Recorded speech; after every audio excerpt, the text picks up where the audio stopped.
Hello everyone, আমি লাবণী। তোমরা সবাই কেমন আছো? আমি তো বেশ ভালো আছি।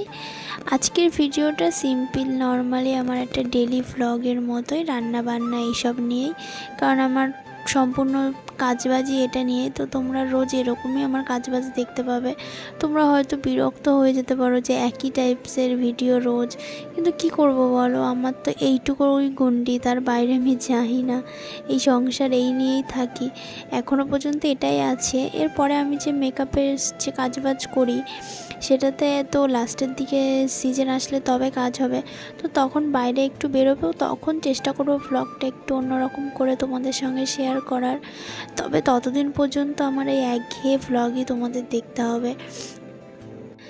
আর এই ভিডিওটা যেদিন করেছিলাম সেদিন ছিল রবিবার, আর রবিবার মানেই আমাদের বাড়িতে মাংস হবেই। কারণ মাংস রবিবারে না হলে আমার যেন মনে হচ্ছে আমার আর আমার বরের আর ভাইয়ের, মানে আমরা তিনজনে বিশেষ করে মাংস লাভার, তো আমাদের খুব মন খারাপ হয়ে যায়।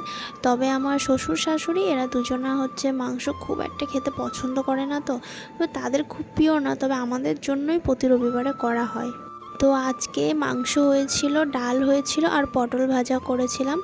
তো এই মাংসর সময় ঝাল ঝাল করে যে মাংসের সঙ্গে হঠাৎ করে যেরকম বৃষ্টি শুরু হয়ে যাবে সেটা তো বুঝতে পারিনি।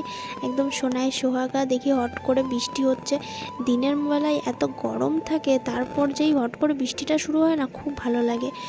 আজকের দিনে খুব বৃষ্টি হয়েছিল, ভীষণ বৃষ্টি হচ্ছিল ঝমঝম করে চারিদিকে, আর এত বিদ্যুৎ চমকাচ্ছিল মনে হচ্ছিল যেন একদম আকাশ ভেঙে পড়বে।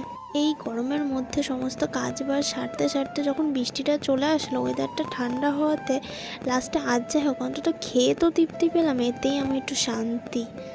আর এমনি তো বাড়িতে থাকি, তো বৃষ্টি আমার ভালোই লাগে।